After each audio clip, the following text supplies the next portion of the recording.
Delight IAS. मैं सृष्टि NCERT summary programme में आप सभी का स्वागत करती हूं। तो आज हम पढ़ेंगे अपना एनसीईआरटी क्लास 11 भूगोल का चैप्टर 7, जिसका नाम होगा भू आकृतियां तथा उनके विकास।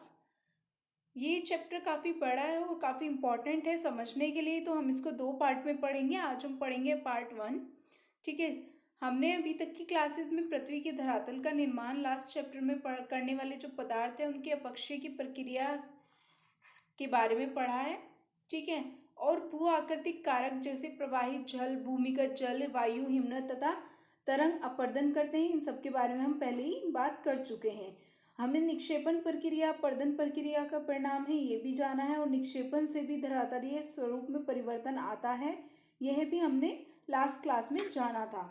तो इन्हीं प्रक्रियाओं की वजह से जो भू आकृतियों में विकास होता है या जिनसे भू आकृतियां रूपांतरित होती हैं, आज हम उनके बारे में बात करेंगे। विकास का यहाँ अर्थ है भूतल के एक भाग में एक भू आकृति से एक भू आकृति का दूसरी भू आकृति में या एक भू आकृति के एक रूप से दूसरे रूप में परिवर्तित होना।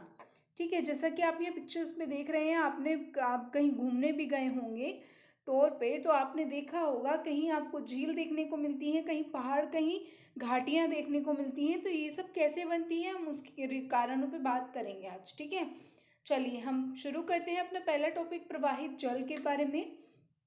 तो आर्द्र प्रदेशों में जहाँ अत्यधिक वर्षा होती है, प्रवाहित जल सबसे महत्वपूर्ण भू आकृति कारक है, जो धरातल का निम्नीकरण के लिए उत्तरदायी होता है। और प्रवाहित जल के 2 तत्व होते हैं, एक तो धरातल पर परत के रूप में फैला हुआ प्रवाह, ठीक है, धरातल की परत के ऊपर बहता हुआ प्रवाह होगा। ठीक है, दूसरा होगा रैखिक प्रवाह, जो घाटियों में नदियों सरिताओं के रूप में बहता है। ठीक है, यदि यहाँ पे पहाड़ हैं, ठीक है, ये पहाड़ हैं, तो इनकी गहराई में घाटियों में बहता हुआ नदी के रूप में ये आपको देखने को मिलेगा। ठीक है, प्रवाहित जल द्वारा निर्मित अधिकतर अपरदित स्थल रूप ढाल प्रवणता के अनुरूप बहती हुई नदियों की आक्रामक युवावस्था से संबंधित होते हैं। मैंने आपको पहले भी समझाया है कि नदियां जो होती हैं वो हमेशा ढाल के आकार में बहती हुई आती हैं, और तभी वो अपर्दन करती हैं, और अपर्दन करके निक्षेपण करके वो क्या करती हैं, अलग अलग आकृतियों का निर्माण करती हैं, भू आकृतियों का निर्माण करती हैं। बात करें तेज ढाल लगातार क्या करता है, अपर्दन के कारण मंद ढाल में परिवर्तित हो जाता है। ठीक है, अगर यहाँ तेजी से पानी गिर रहा है तो यहाँ पे अगर कंकड़ पत्थर या मिट्टी होगी या पहाड़ होगा तो क्या होगा, टूट के कटाव करके थोड़ा धीमा हो जाएगा, क्योंकि उसके बीच में अवरोध आ गया है ना। तो वो मंद ढाल में परिवर्तित हो जाता है, और परिणाम स्वरूप क्या होता है, नदियों का वेग कम हो जाता है, जिससे क्या होता है कि निक्षेपण आरंभ होता है, और तेज ढाल से बहती हुई जो सरिताएं होती हैं वे भी कुछ निक्षेपित भू आकृतियां बनाती हैं। ठीक है, लेकिन ये जो तेज ढाल वाली होती हैं वो नदियों के मध्यम तथा धीमे ढाल पर बने आकारों की तुलना में बहुत कम होते हैं। अर्थात जो धीमे ढाल पर बहते हैं वो अपर्दन ज़्यादा करते हैं कंपेयर टू तेज ढाल वाले, अर्थात तेज गति से आने वाले जल। प्रवाहित जल का ढाल जितना मंद होगा उतना अधिक निक्षेपण होगा। ठीक है, अपर्दन ज्यादा होता है तेज ढाल में, लेकिन निक्षेपण कितना होगा, ज्यादा होगा किसमें, कम ढाल वाले में। ठीक है, वहीं ज्यादा ढाल वाले में क्या होगा, निक्षेपण कम होगा। ठीक है, और मंद ढाल वाले में निक्षेपण अधिक होगा। जब लगातार अपर्दन के कारण नदी समतल हो जाए, ठीक है, ज्यादा अपर्दन हो गया, कटाव हो गया, नदी समतल हो जाए, तो उसको क्या कहा जाता है, नदी समतल हो जाता है, और उसे अधोमुखी कटाव कम हो जाता है, और तटों का पार्श्व अपर्दन बढ़ जाता है। इसके फलस्वरूप क्या होता है, पहाड़ियाँ और घाटियाँ समतल मैदानों में परिवर्तित हो जाती हैं। ठीक है, यदि छोटी सी पहाड़ियाँ हैं, ये हैं, और ये इनका अपर्दन हुए जा रहा है, लगातार इनका अपर्दन हो रहा है, तो ये कट कट के एक न एक टाइम पे समतल रूप में आ ही जाते हैं। ठीक है, तो यह था इसका कहने का अर्थ। आगे हम समझे स्थलगत प्रवाह परत अपर्दन का कारण।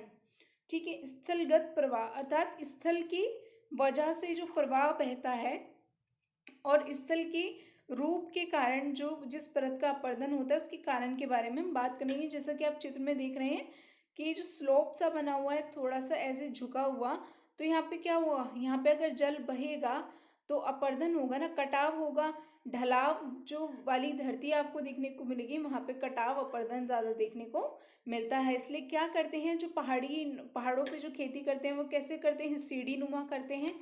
यही कारण है सीढ़ी नुमा करने का कि जब ढलाव कम होगा तो बारिश पड़ने से, पहाड़ों में बारिश ज़्यादा होती है तो वहाँ पे कटाव कम होगा। ठीक है, क्योंकि वो स्लोप में होता है। ऐसे आपको इस तरीके से ढालनुमा होता है, तो ढालनुमा पे सीढ़ीदार जो है फसल उगाई जाती है अपर्दन को कम करने के लिए। ठीक है, चलिए आगे बात कर लेते हैं इसके बारे में। स्थलगत प्रवाह परत अपर्दन का कारण बात करें तो परत प्रवाह धरातल की अनियमितताओं के कारण के आधार पर संकीर्ण व विस्तृत मार्गों पर हो सकता है। ठीक है, प्रवाहित जल के घर्षण के कारण क्या होता है, प्रवाहित जल के घर्षण के कारण बहते हुए जल द्वारा कम या अधिक मात्रा में बहाकर लाए गए तटों के कारण छोटी व तंग क्षुद्र नदियां बनती हैं।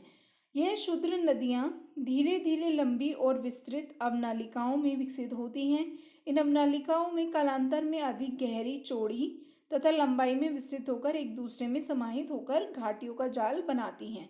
ठीक है, तो इस प्रकार से क्या होता है, प्रवाह होता है, नदी का प्रवाह धीरे धीरे लंबी और विस्तृत हो जाती है अपर्दन से। अर्थात यदि ये नदी इतनी बह रही है, ठीक है, लेकिन यह क्या कर रही है, अपने किनारों की मिट्टियों को काट रही है, तो ये क्या होगा, ये चौड़ी भी हो जाएगी और विस्तृत भी हो जाएगी।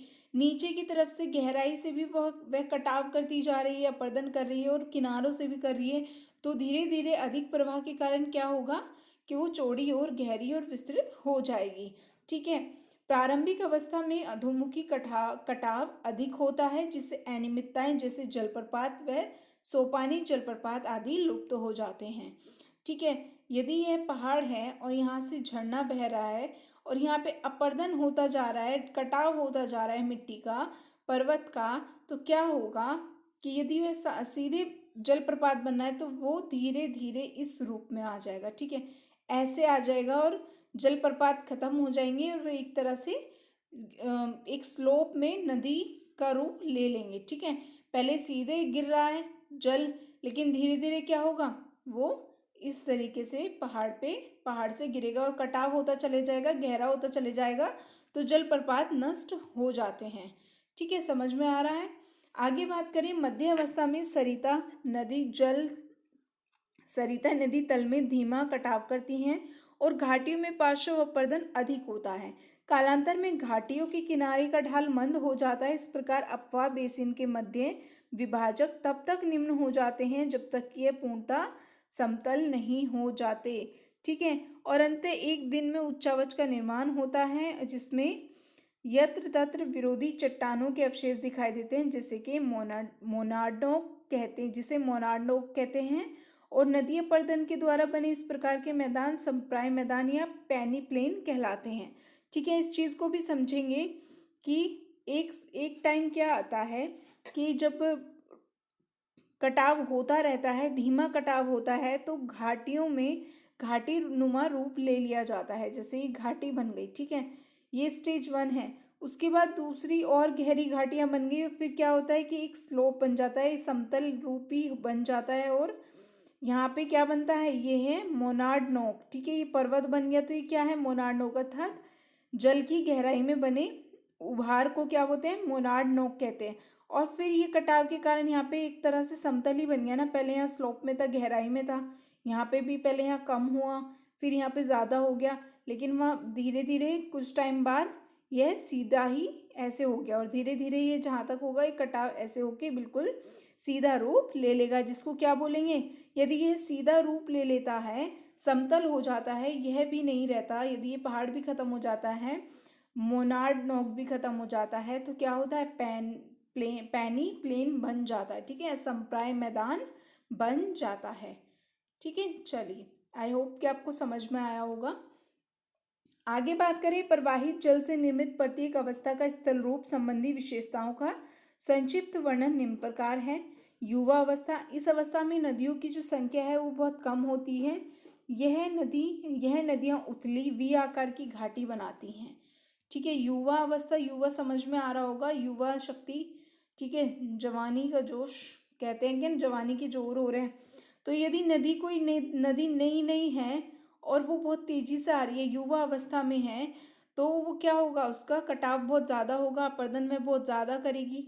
तो उसमें क्या होता है कि इस अवस्था में नदियों की संख्या तो कम होती है, लेकिन इनकी जो ताकत होती है वो काफ़ी ज़्यादा होती है, और ये धीरे धीरे वी आकार की नदी घाटी बना देती हैं, जिनमें बाढ़ के मैदान लगभग अनुपस्थिति या बाढ़ के मैदान मुख्य नदी के रूप में पाए जाते हैं। ठीक है, इस प्रकार से यदि आपको समझ में आ रहा हो, ये पहाड़ होते हैं और बीच में से काट के यहाँ से नदियाँ निकलती हैं और वी आकार की घाटी बनाती हैं।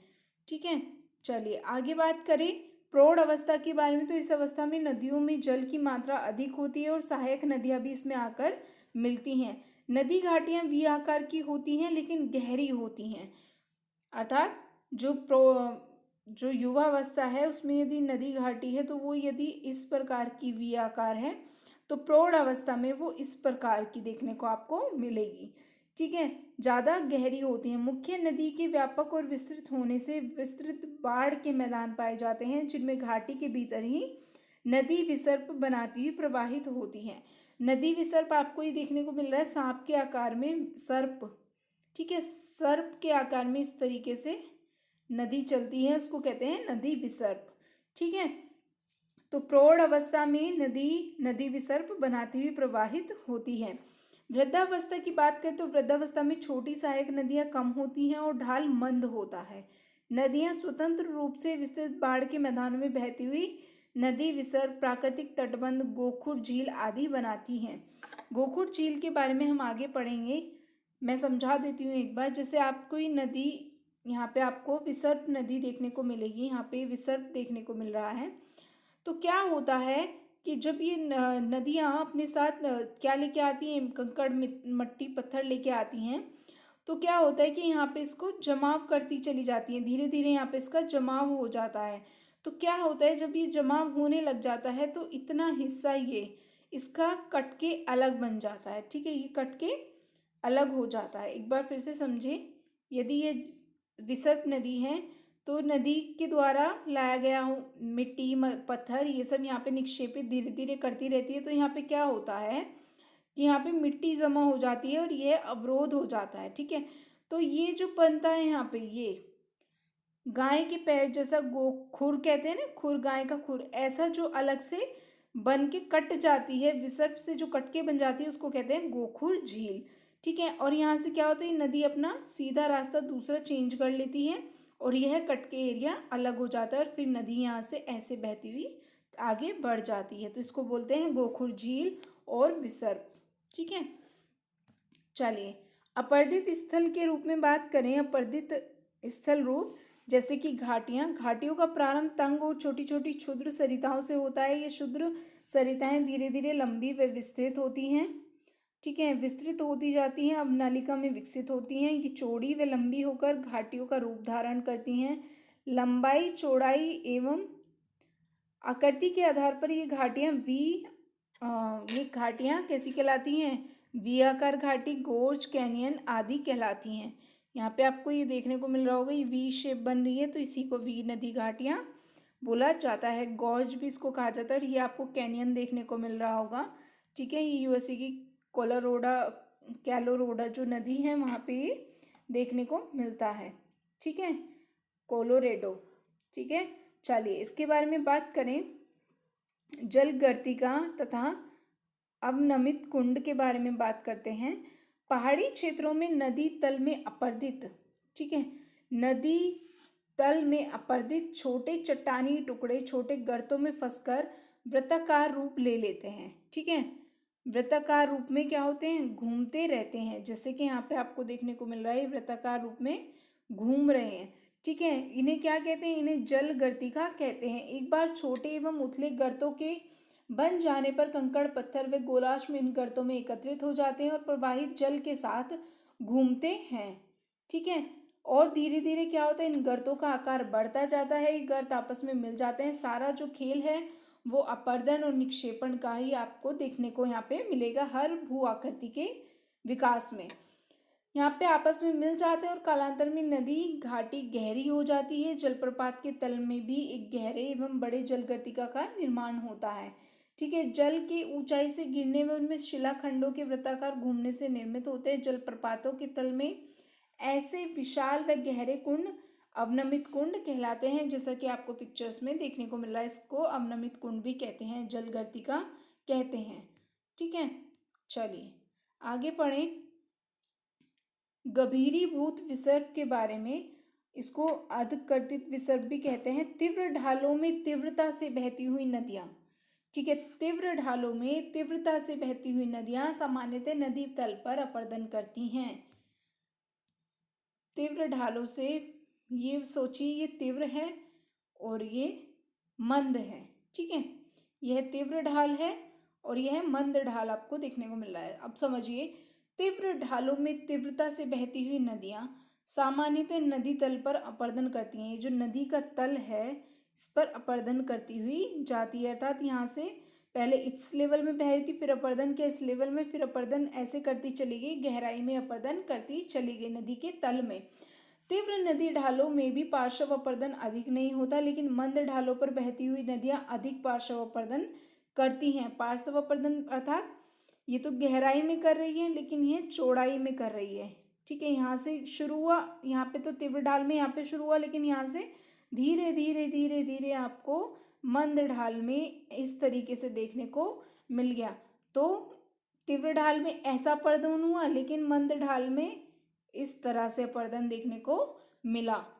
ठीक है, तो सारी कहानी अपरदन के ऊपर है, जो कि आपको समझनी है।